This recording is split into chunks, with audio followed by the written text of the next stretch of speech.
How did you get involved in this work? My background is in public health and social work, and working in health and wellness and substance use prevention is exactly the type of work that I am really passionate about, and I love working to create change to help kids have a healthy future. Tell us about your coalition. Hopkins One Voice was actually founded about 20 years ago, around 1998, as the Reduce the Use Coalition. We've since changed our name. We've grown and evolved in the last 20 years, and we are very active today. We are fiscally housed in the Hopkins Public School District. So I actually work out of the Community Education Department of Hopkins Public Schools. So we are very heavily integrated into the schools in terms of our coalition work.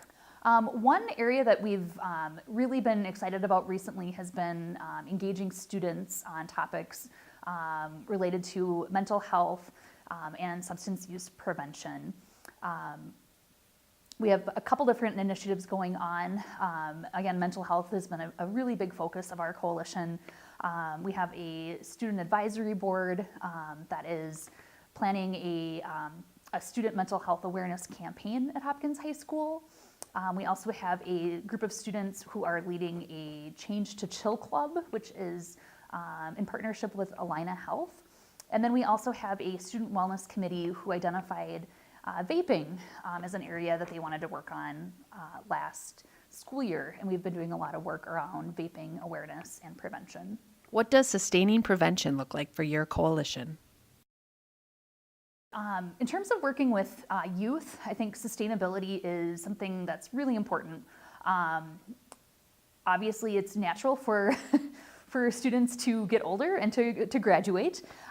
So it's kind of a fine balance between working with student leaders who tend to be older high school students, and then fostering new student leaders and student engagement with the younger students as well. Programs that offer peer mentoring are a really great way to increase sustainability. For instance, with our Change to Chill Club, we are actually growing that at the junior high schools as well. And then the high school student leaders will be working with the junior high students in a peer mentoring capacity on topics related to stress management and mental well-being.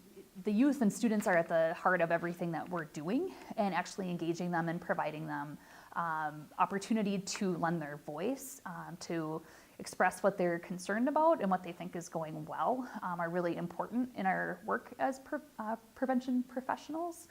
I also think that there's a lot of opportunity for youth in working in policy and advocacy. We had some youth leaders work on the Tobacco 21 initiative locally at the city of Minnetonka, and for me it was just another reminder of how powerful the youth voice is in enacting change. How do you think sharing this will help others? Well, I think that sometimes coalition work can feel kind of siloed, and I think sometimes, especially if we're not fiscally housed or kind of stationed in the schools, sometimes it's kind of hard to figure out how to reach students.